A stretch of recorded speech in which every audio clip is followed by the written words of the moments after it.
Hello, and welcome back to another episode of International Immersion, a podcast where we seek to connect various peoples, cultures, societies, and global ideas and share them among the population of the world and everyone to create a more well-informed and more well-rounded place where people can learn and develop. So for today's episode, I have a special treat as I'm talking to my friend Courtney, who has, I'd say more recently, become a quite successful entrepreneur with a business that she is running. And the more I've learned about it, the more I wanted to discuss it and talk about how she's been able to accomplish everything she has. So Courtney, it's great to have you here today. Yeah, thank you so much for having me. You're quite welcome. So to begin with, can you give us a little introduction about what your business is? Yeah, my business consists of address labels, police liberty labels, writing papers, stickers, kind of just that whole stationery aspect of it. Okay, so you could say you're running a stationery business. Correct, yes. Okay, so that's pretty neat. So, yeah, I've actually never met anyone who has actually been doing this, so it'd be interesting to talk about how you've gone from like zero to where you are now, and what's even more interesting in kind of going into what I discussed in my podcast is you're starting to get international attention with your products. Yes, I am. That's awesome. So, most importantly, let's go to the beginning. So, how did you start? So, where did all this begin?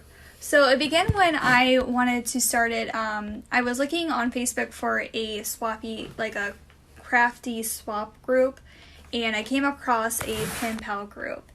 And with joining that pen pal group, I just saw all these stationery papers, and I thought it was really pretty. That was back in 2017. So I had just gotten started into the pen pal community. I had no idea what I was doing. In like 2018, 2019, I really wanted to make my own stationery. I did, but it wasn't the greatest. I had no idea what I was doing. I did some research, and I ended up making some, and I was like, okay, like I could totally sell this, because I saw many other people do the same thing, had their own little like Facebook group to sell their stationery products and stuff like that, and I was like, I totally want to do that. So it was in 2019, later in the year, so I'm going to say maybe around like November of 2019 is when I actually kind of started it, and then in January of this year is when I started my own group, and being able to kind of understand how it works, because I didn't really understand how it worked. Okay, so you're basically telling me that it started off, you saw some things, you got interested, you saw what people were doing on Facebook, you're like, hey, I can do that too. Yeah, I figured if they can do that, I can do it, but I can do it better. If that makes sense. The spirit of entrepreneurship right there. Yes. It's taking something and thinking I can do that better, or I can make something new. And don't get me wrong, their designs and ideas that they have is very, very pretty. But I wanted to do something that no one has ever seen. I'm more of, I wanted to think outside the box. Okay, so you wanted to kind of go beyond what was already kind of being done, or you wanted to, you could say, experiment. Yes, because I looked up on Etsy one day, and I was like, I wonder if there's a pen pal kit. There was nothing on Etsy, and there was nothing in the pen pal community or these little like stationery groups. And I was like, why hasn't anybody made a pen pal kit before? And I just thought maybe I should do it, because no one else was doing it. So I was like, well, here I am thinking outside the box, and I just thought, it'd make me unique, is what I thought about it. And I made my very first one, and it was amazing. It just took off. So it was great. Yeah, so more or less you found an opening, you found a gap in the market, and you went for it. Correct, yes. Hey, that's excellent, and I commend you for taking the leap and doing it, and as of now I can tell you're being rather successful. Yes. Okay, so you kind of started with that, and then can you tell me like how it, once you got started, where did it kind of go from there? Like the steps I took to... Okay. Mm-hmm. So, I try to reach out to many people. So I was reaching out to people who were very successful. So La Paperie was one of them. They're based in Canada. And I bought their subscription. They actually had a subscription that you can get from them, and I was buying their papers forever. And they also really inspired me to do it because their papers were just beautiful. And I thought that they had, like, they were drawing and doing their own art clip and stuff. They weren't. But I had reached out to them and asked them. They wouldn't tell me how they did it, which is most people's, they don't want to tell their secrets. Trade secret, as they call it. Yes. So I did a lot of research. I actually watched a lot of YouTube. I also tried Skillshare, and that got me nowhere. But I tried. I tried on the Word, like Microsoft Word, and I kind of figured it out, but it just wasn't. It didn't give me a lot of,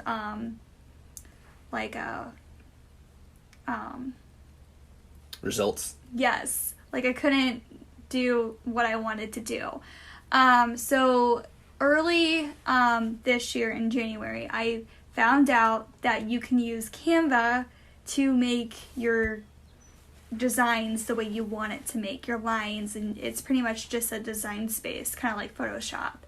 And that's how I figured that out. No one showed me how to do it. I just kind of messed around with it. And that's how I figured out how to make the stationery, which was just really cool because that was what I wanted to start with, was the stationery aspect of it.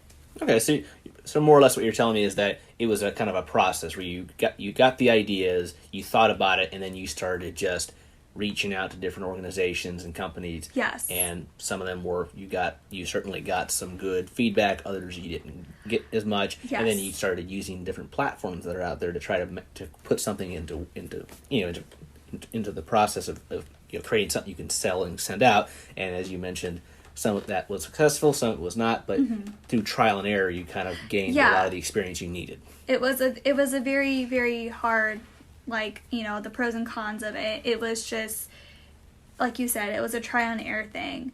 And later I found out that you can't use artwork that you didn't have a license for. I knew nothing about that until I found out about it, and I was like, oh, we should not do this. And I completely took all those designs down and bought the license for stuff that I am able to use and sell. So it's all a learning experience. And I will say that if someone messaged me or asked me, hey, how did you do this? I will help them out in a heartbeat. And it's just because no one helped me, and I know how frustrating it was. But it was a really cool learning experience, I will have to say, though. No, I think that's a very common held belief, is that people who, they go out and do it themselves, and then someone else wants to learn or do something similar to them, they feel like this, I don't want them to suffer like I did. So that's very good. And feel free to reach out to Courtney if you have questions or thoughts about maybe doing a similar type of business. But that's awesome. All right, so basically there's a lot of trial and error. So I imagine out of that you kind of created like a basic business model that you wanted to go with, right? Yes. Okay. So how can you describe to me like what your kind of the very initial business model that you created was? So my model for my whole business, since it's all basically a stationary needs of everything, it's on my logo, it says for your stationary needs. And the reason why it's that is because I do all this other type of stuff, the labels, the stickers, the writing paper, the pen pal kits. So it's, stationery is a broad thing. It's not just the writing paper. It's pens, pencil bags, stuff like that. Okay. Yeah, so you kind of created that, and then you kind of hinted at growth and development. So you did all this, and eventually you were able to produce one stationery. Correct. And then, so from there, where to go from there? Can you kind of walk us through like the growth and development from once you were able to create your initial product, or an initial product, so and how it progressed? Okay, so the pen pal kit was something that, people were trying to find and they couldn't. When I had posted that, I only had one because I didn't know if people would be interested in it. I had a few people who were asking, my friend Leanne is a pen pal of mine for about 2 years now, and her and I were talking about pen pal kits because we couldn't find them on Etsy. And so I made one, and I just shared it on my group, and I just told them, this is what was in it. And I've had 15 people ask me if it was available, and I only had made one. So I had to make 15 of them, and I sold all 15 of them. So the supply was quite under demand, and you realized there was a lot of demand very quickly. Yes, very, very quickly. And then from there, since, the pen pal kits took off, I was like, oh my goodness, I need to keep making these kits because people love them. So you immediately discovered there was a demand for this. Yes. And it because a lot of people, they start, it starts slow and it grows, but it was almost like you went right into it, and right away people just were like, bam, we want this. And yes. It was it a surprise for you? Actually, yes, it was. And the reason why I say that is because a lot of these girls, they buy address labels and the please deliver to labels. And that's basically, they're pretty cheap. They're $1 on most groups and stuff like that. But no one really had, the pen pal kit. It was something new they've never seen. And I was just like, this is amazing. And then same with my envelopes. I made a couple of packs. I call them envelope packs. And those were selling like hotcakes. It was amazing. I never thought that it would take off the way it did. I didn't know that my kits would sell out the way that they're selling out. So it was a really great feeling inside that I was able to sell all of them. People love them. It took me out of shock because I really didn't think that I was going to get this much traffic on my page and for it just to kind of blow up. I would sell a kit and then one girl would invite her friends, and then her friends would invite more friends, and then it just kind of a snowball effect. Yes. So would you say it was more of a shock, the demand, or how quick it took off? I'm going to say both. I'm going to be completely honest with you. I'm going to say both. Because with the kits, that was just incredible with how it took off. But how many people, when I opened Poppy Seed Letters on Facebook, I only had 95 people. And then when I started those kits, I was up to 300 people. And that was from January until last month. Right now I'm at 405 members in my group. So literally in just about half a year, you've been doubling, tripling, quadrupling your numbers. Yes. That's impressive. That's very impressive. Yes. It's been an amazing experience. Okay. So kind of taking a step back. So you started with that one, and then you started experimenting with other things. Yes. You said, you said with stickers. Yes. So how did, what order did you kind of go from different things within the kits? So when I first started, it was with the address labels. Okay. I did the address labels and the please deliver to labels. The stationery I was still working on. I had maybe at that time when I was selling more address labels and please deliver to labels. I maybe had about 5 designs of stationery, but they weren't really selling well because they weren't really properly made because I was still kind of experimenting. And then I kind of just went towards the pen pal kit thing. And, that kind of just took off. And then I had a lot of requests for stickers. Everybody wanted stickers. And I gotta tell you, I love stickers too, so I was like... A lot of people like stickers, yes. Let's do it. But it took me a while to do because I didn't have, at the time I didn't have Photoshop. I didn't know how to... You had to have Photoshop to make your stickers for my Cricut, which is my machine that cuts the stickers out to make sticker flakes. So I didn't have any of that yet. So I got Photoshop and messed around with it, and let me tell you, Photoshop is a whole nother thing to learn, and that took forever. But the stickers are great. Everybody loves the stickers. So I dabbed in the stickers, and then I also used to work with a lot of vinyl stuff, like decal vinyls. So I used to make cups and stuff, and I still did. I still, there's still products on my website that has like the cups and stuff, but I don't really sell many of those. But and I also do like the postal stamp jewelry, and that was another big thing because these girls who are buying, they pen pal, they love the pen pals and the stamps and stuff. So that was also another cool thing that I added to my website. Okay, so that's neat. So you kind of started off and you started adding different things you could sell and add to these kits, and you kind of you'd say you started off with more of a basic kit, but then you started adding more accoutrements or more individual things to kind of make them more unique and more personalized. Okay. Yeah. And then you also hinted that while you're doing this, you're also having to both acquire and use more equipment. So you have to use printers. So what all did you start with? Like, what all do you now use? Like from like beginning to now, as the demand and the variety has increased. So I have gone through 3 printers now. Oh wow. I will say the first printer that I used was a printer that I got in 2017, and I thought it was going to be amazing. No, it died on me twice. And for the second time it was done. It was done. And then I got this other printer and it just was not working very well, so we just had I gave that one away actually. And then we had to buy a $250 printer, which works great. So we're hoping that just stays, working great. But it's cross your fingers, no issues, no nothing, no. So far it's been amazing. I mean, the print quality on it is great, but it's an HP, and I do the instant ink program, so they send you, the ink. So you're not going to the store and paying $45 for ink or I know, it's ridiculous how much ink costs. Ink is just ridiculous. But the HP program offers you it's like a subscription thing. It's like a, $10, $15, and $20 subscription. So it just kind of depends on how much you print. But that's really cool. I really like that. And then I had a Cricut.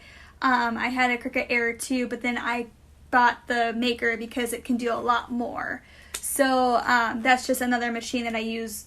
I use it pretty much every time I do my orders. So, and then Photoshop and Canva.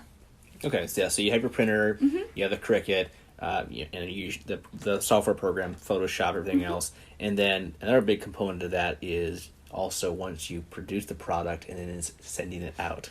Yes. So I use a program called Pirate Ship, and it's a lot cheaper to go through that than going to the post office. So you have a scale and you weigh your package out, and then you type it into the Pirate Ship, and it takes about maybe from anywhere from $4 to $1 off of what you would pay at the post office. Well, I mean, it doesn't sound like a lot, but given how much you're shipping out, that will save you a lot, and it adds up quick, I imagine. Oh, it does. It adds up very quickly. I think, for 1 month, I think my cost for postage is maybe between $200 to $300. Now, if I wasn't going through Pirate Ship, if I was going through the post office, I guarantee you that cost would be $400 to $600 for 1 month. Yeah, that's definitely a difference right there. It is a lot more profit you can keep versus have to then reinvest into shipping out the product you produce. So I think that's a really good, and that's actually a really neat thing because I had actually not heard of that site. So very interesting. Yeah, it's a great site. It's very friendly, user friendly. Yeah, it's great. I mean, it's free. It's completely free. You just make your account on there. You don't have to pay anything besides the postage. You're buying the postage and stuff, but you just print it out, and you just either you can get like the sticky labels, or you can just tape it on there. It's great. I love it.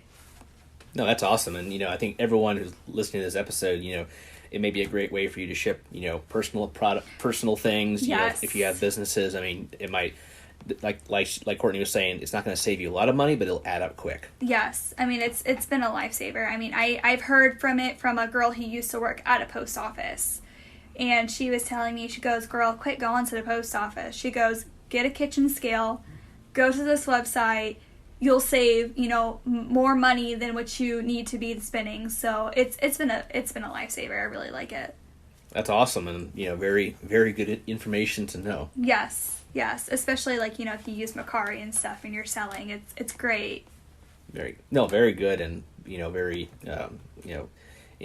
very important information. Plus, I think it's always these things. It's like you can do a lot of stuff, but you really need to meet people and talk with different people because you learn a lot of tricks of the trade and anything you're doing. Very true. Yes.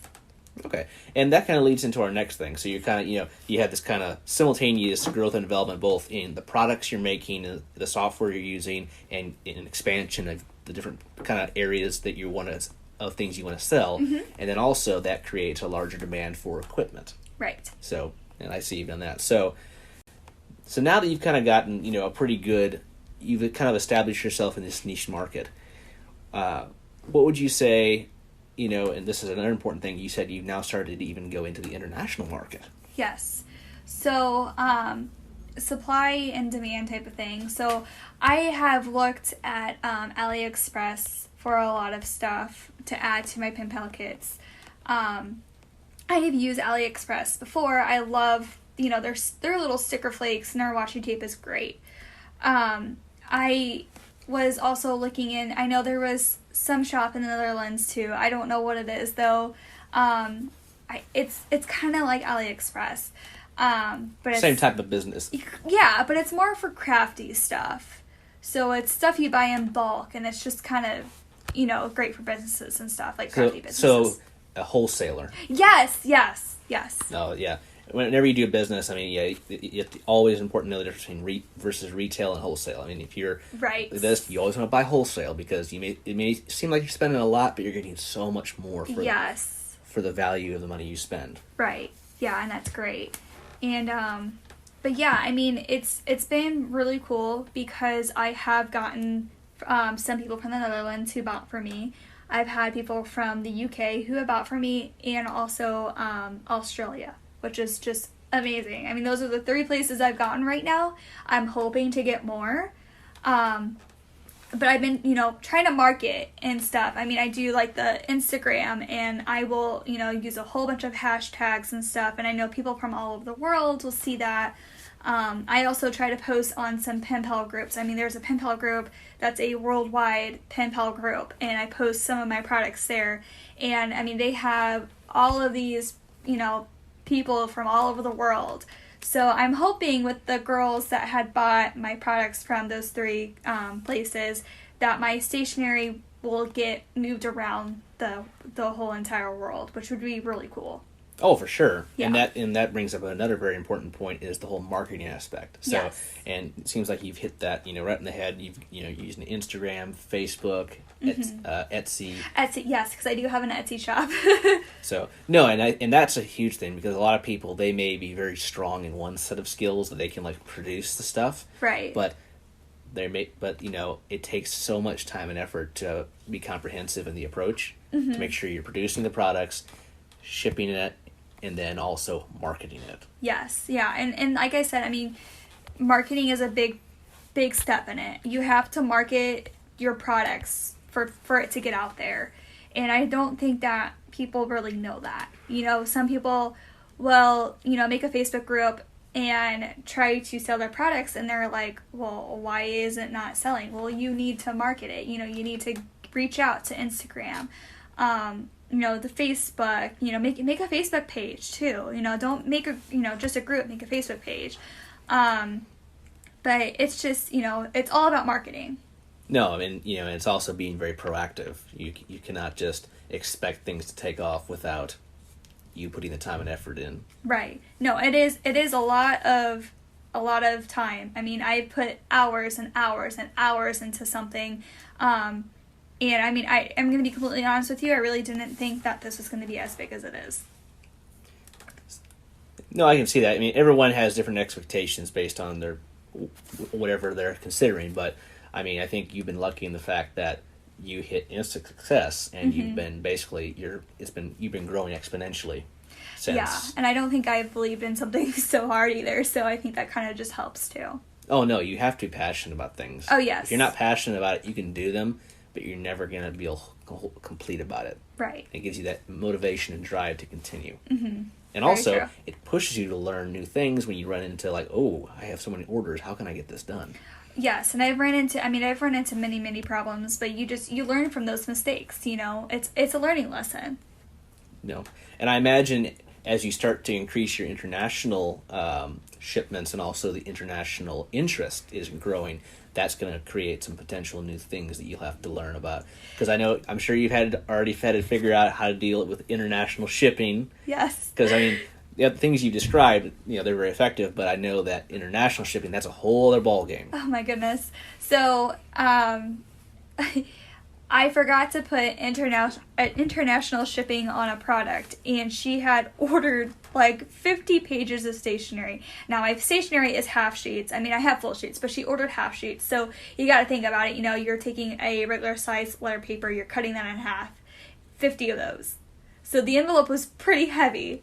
So I messed up because I forgot to put international shipping on it, and it cost me a ton of money. Now, at this time, I didn't know that you could send documents over for cheaper. Like, I didn't know it. Yeah. So the same girl that told me about Pirate Ship, I was telling her, I was like, yeah, you know, I just sent out this stationery packet to this girl who lives in the Netherlands, and it cost me $30 to send. Oof. Yeah, it hurt me pretty bad, but she was like, oh no, she goes, what you need to do is say that it's just documents. And I was like, what? So, you know, the next day I got another international order, and I packaged it up, and I went to the post office, and I was like, hey, you know, I have documents I need to send. It cost me $3 to send, rather than the $13.50 that they would charge you. So it goes by weight. So, you know, anything that's over a certain poundage, they're going to charge you $13.50 and up, which is why I spent that much on that package. But it can be anywhere from $3 to $10, which I'm fine with that, because their shipping that I charge international is going to start at $10 to cover the costs of what you have to put out to because ship. it is, I mean, like I said, it can get very expensive. If, like, the more they order, it's going to be expensive. But in the long run, it pays for itself. But when I forgot that international shipping on that product, it came out of my pocket. Which it's not a big deal. Like I said, you learn from things. One of those live and learn things. Correct. Yes. Yes. No, that's really cool. And there's so many nuances in all these things that you encounter. And it's like, it's almost like just a thought. Do you have like a notebook where you keep all these, like, ooh, make sure to do this, make sure to do that? I do. I have a planner that I write in daily, because if I don't, I think I'll probably lose my head. I can imagine, especially like, because you told me that some days you get like a lot of orders in and you're like, oh my God. Oh my goodness. I will tell you, this past 3 days, right now I have 36 orders. And that was in this like past couple like days. Wow, that's I would say week. Let's just say week. So in the past week, I've had 36 orders. And it's just been, I mean, I you know, and there's some days, like, you know, last month, there was like 3 days I didn't have any orders. And I was like, okay, what am I doing wrong? You know, well, one of the things I was doing wrong is I wasn't posting regularly. I wasn't posting new products. I get it, life gets busy. But I need to constantly keep posting, because if I don't add new products or anything, no one's going to buy anything. So I added a whole bunch of products, and I added this July's pen pal kit, and I had 36 orders within a week, which is amazing. That's wow. Yes. Very impressive. Yes. It was just very, like, whoa. Like, you're doing good, you know? So it's really amazing. Okay. Yeah, and that leads into kind of the last part of our discussion today, and that is, what are your aspirations, or what do you aspire to do with this business? I really, really hope, I mean, one of my goals, I will say, these mom and pop shops that are from, like in St. Charles here, you know, like those, I don't know if you've ever been to downtown St. Charles. Okay, you have. So, and these mom and pop shops, they have, like, you know, cute little pens and notebooks and stuff like that. I really would like to get into a little boutique or something where I can sell my stationery.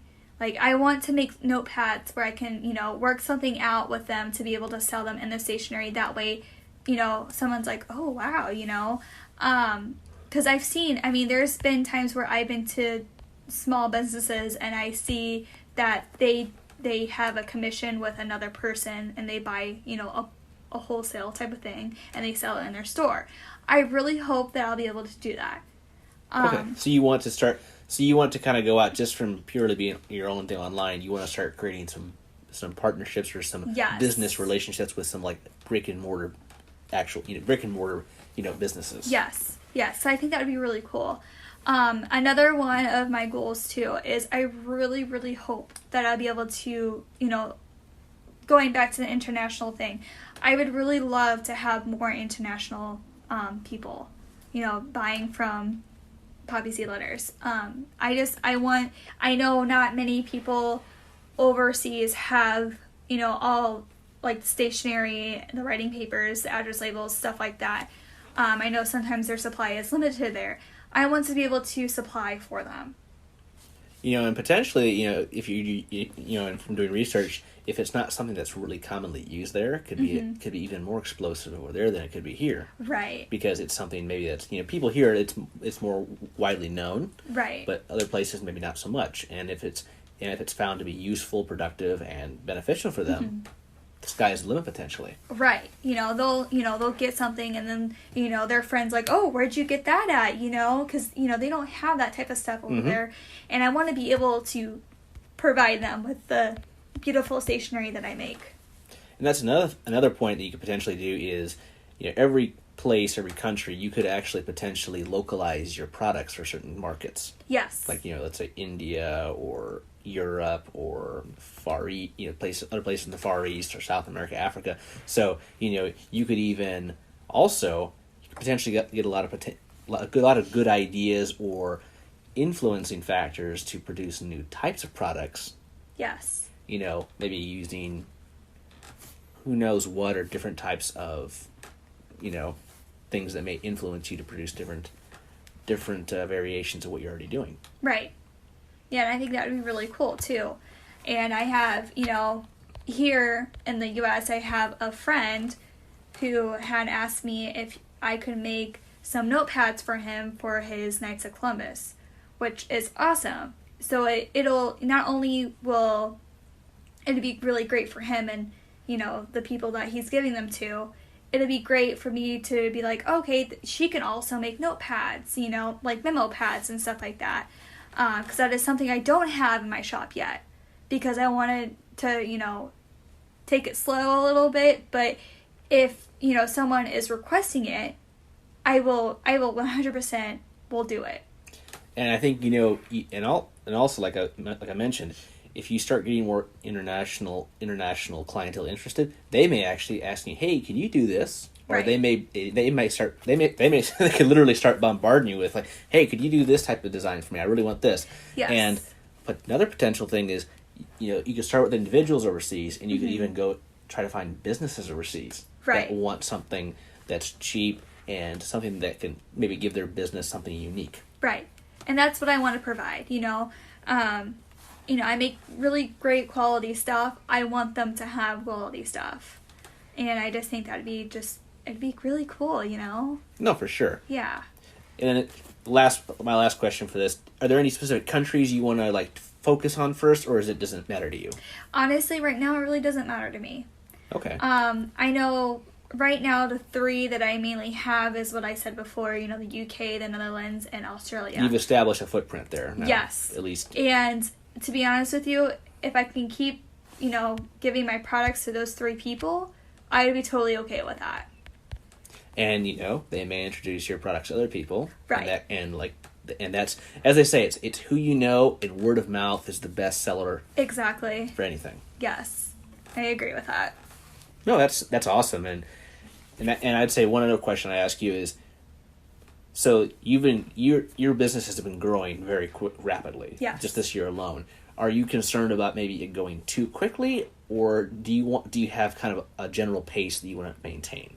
Or are you open to be a little more aggressive? Yeah, it's just like with anything, I know, like, because right now you're just you're doing it all by yourself. Right. Yes, I am. I am. I did have a partner, but she kind of went MIA. But I'm sorry to hear that. No, it's totally cool. It's totally fine. To be honest with you, since I have been growing so much, I actually had to open my own website because I couldn't keep the order straight through Facebook. So, and that could create a whole list of problems if you screw things up. Yes, big time. So, I use my website now, which keeps my orders and kind of tells me, when they were placed, when, kind of like a deadline due to it and stuff like that. But I will have to say, to your question about going too fast, I actually like the pace I'm going at right now. Even though I'm one person and I try to do as many orders as I can through my working time, I like being busy. So I like the pace that I'm going at right now because I know every single day I wake up, I know there's something to do. I know I have orders I need to get done. And I enjoy it. I mean, and that's the main thing. I enjoy what I like doing, so I'd rather be busy than not to be busy. And I'm very ambitious with that. I'll keep posting stuff. And I'll just, whether it's on Facebook, Instagram, stuff like that. I mean, I will try to keep myself busy. So in other words, you say you're hard charging. Yes. That's good. Yes. That's very good. And I agree. It's like for a lot of people, they have to always be busy, and it keeps it consistent, and also it prevents you from like missing things. And yes, it gives you, okay, every day I have a set number of orders, or I have a range listing from maybe this many orders to this many. Right. And then my last big question, or I say that again, but I'll say it again. The next question would be, do you think that you'll hit a point where you'll go, okay, I need help now? There will be a point. But you probably don't know what that is right now. I don't know when that is right now. Right now, I kind of like, okay, I need somebody. But then again, it's just like, do I really want a second person to kind of tell me what to do? Like, not saying that they would tell me what to do, but yeah, it's like that really, really difficult thing. It's like a really difficult thing to contemplate. Is like when it's all you can control everything. And yes. When you bring someone on, it can increase productivity, but also there's pros and cons to it. And there is. And it's different for me because I just feel like I like to send out good quality stuff. I just worry that if I had brought somebody on, that if they messed up an order, that's on me. It's not on them. Maintain quality control is very important. Yes. And I always, I fear for that.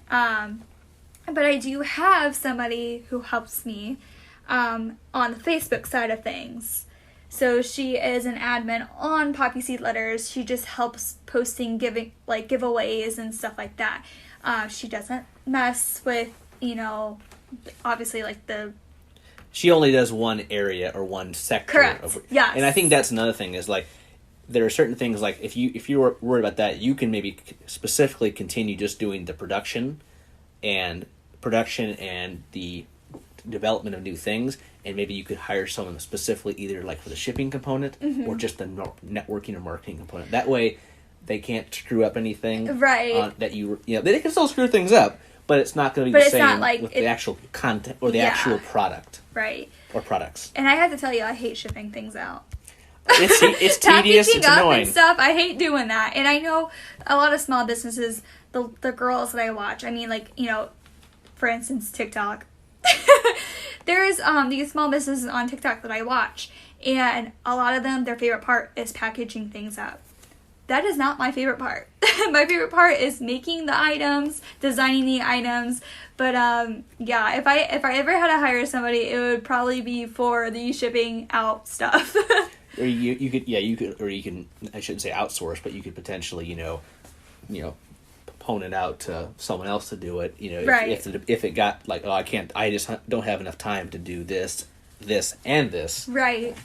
I say time managing on the side of this is kind of hard for me, so that's why I always try to use my planner and stuff. But you know, it will come a time that I probably will have to get an assistant to help me.